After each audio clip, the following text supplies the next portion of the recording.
हमारे MP board के सभी विद्यार्थियों, आपका भूगोल का जो पेपर है ना वो 7 मार्च के दिन है। उसी श्रृंखला के लिए मैं आपको एक पेपर सॉल्व करा रहा हूँ। इसके अलावा 3 पेपर और दूंगा। यदि ये 4 पेपर आपने कंप्लीट कर लिए, समझ लीजिए कि 70 के 70 नंबर आपके पक्के। आपने अभी तक कुछ नहीं पढ़ा और आपको बनाना है 85%, तो मैं आपको सहयोग पूरा कर रहा हूँ। आप तो कंप्लीट कर लीजिए बस, है ना।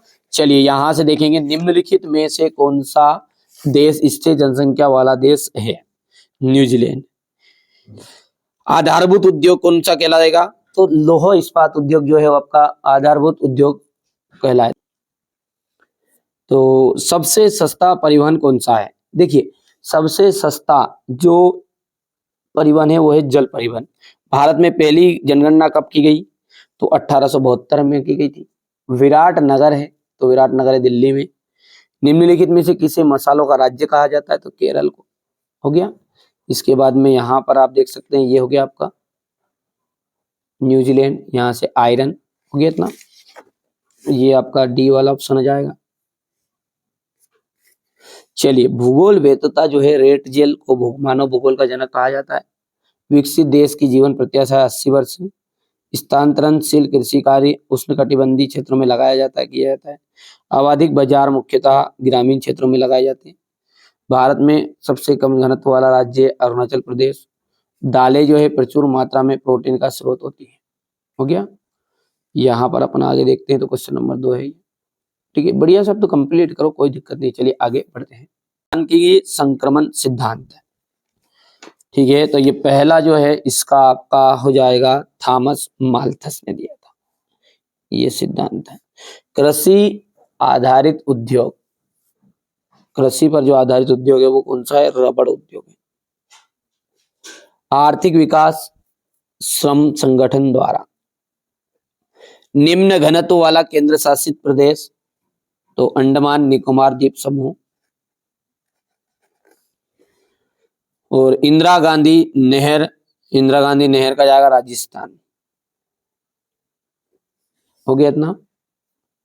चलिए, ये यहां पर देख सकते हैं आपका, ये हो जाएगा तीसरा, चौथा, पहला, पांचवा, दूसरा। ठीक है। जनसंख्या घनत्व किसे कहते हैं? तो प्रति इकाई क्षेत्रफल में निवास करने वाले व्यक्तियों की संख्या। प्रति इकाई क्षेत्रफल में निवास करने वाले व्यक्तियों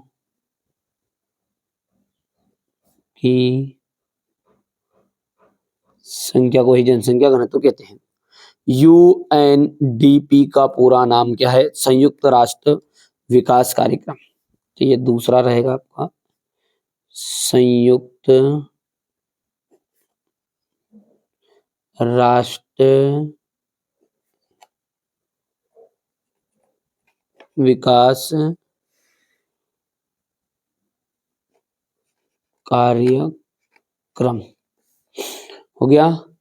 जनगणना 2011 के अनुसार भारत का घनत्व कितना है? तो 382, तीसरा है ना ये, 382 व्यक्ति प्रति वर्ग किलोमीटर। 382 व्यक्ति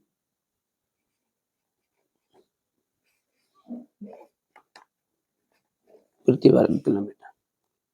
सिंधु घाटी की सभ्यता में 2 विकसित नगरों के नाम लिखना है, एक तो हड़प्पा और दूसरा है मोहनजोदड़ो। चौथे के अंतर्गत आ जाएगा आपका हड़प्पा तथा मोहनजोदड़ो।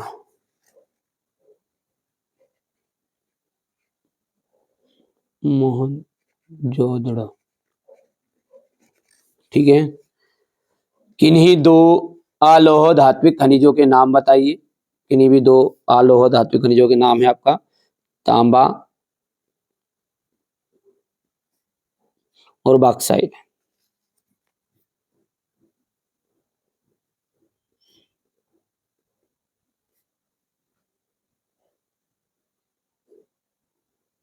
ठीक है। हो गया। यहाँ से आप क्वेश्चन नंबर 4 देख सकते हैं। क्वेश्चन नंबर 5 जो है सत्य सत्य है ये। ग्रिफिथ टेलर नवनिश्चयवाद के जनक माने जाते हैं, तो बिल्कुल सत्य बात है ये। चलवासी पशुचारण एक प्राचीन निर्वाह कृषि का व्यवसाय है रहा है, तो ये भी सत्य बात है आपका। यहाँ से देखिए बेटा पूरे ही सत्य आपके रहने वाले हैं, इनको आपको कंप्लीट कर लेना है ना। यहाँ से अपन पांचवा देखते हैं, तो पांचवा भी आपका बिल्कुल 1 2 3 4 5 6 पूरे ही इंग्लिश मीडियम वाले भी सत्य रहेंगे। अच्छा, मानव भूगोल को परिभाषित करना है आपको। नवनिश्चयवाद क्या है, उत्प्रवास और आप्रवास क्या है, जनसंख्या की प्राकृतिक वृद्धि और वास्तविक वृद्धि में अंतर बताना है, जनसंख्या परिवर्तन के 3 घटक कौन कौन से, लोगों के प्रवास, लोग किन किन कारणों से प्रवास करते हैं, हो गया।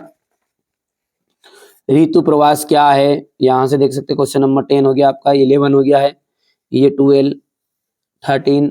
ठीक है, मैं आपको अभी भी कह रहा हूँ है ना, पेपर को आपको है ना एग्जाम के 1 मार्च समझ लीजिए आपको 25 फरवरी है, तो उससे पहले भी आपका यदि पेपर इस चैनल पर दूसरे तरह के डालते हैं तो उनको जरूर देखिएगा। ठीक है, ये क्वेश्चन तो बहुत ही इंपॉर्टेंट है इसे, पर जो ऐसे खास चीजें की जो लगेगा कि हाँ इक्का दुक्का गड़बड़ हो रही है तो उनको सुधार करके मैं आपके लिए दूसरे तरह के प्रश्न पत्र भी प्रोवाइड करा दूंगा, है ना। कोई घबराने की जरूरत नहीं है, क्योंकि मेरा उद्देश्य ये है कि जो बच्चा मेरे साथ जुड़ा हुआ है वो अच्छे नंबर स्कोर करें। ये क्वेश्चन नंबर आपका 20 रहेगा। हो गया इतना।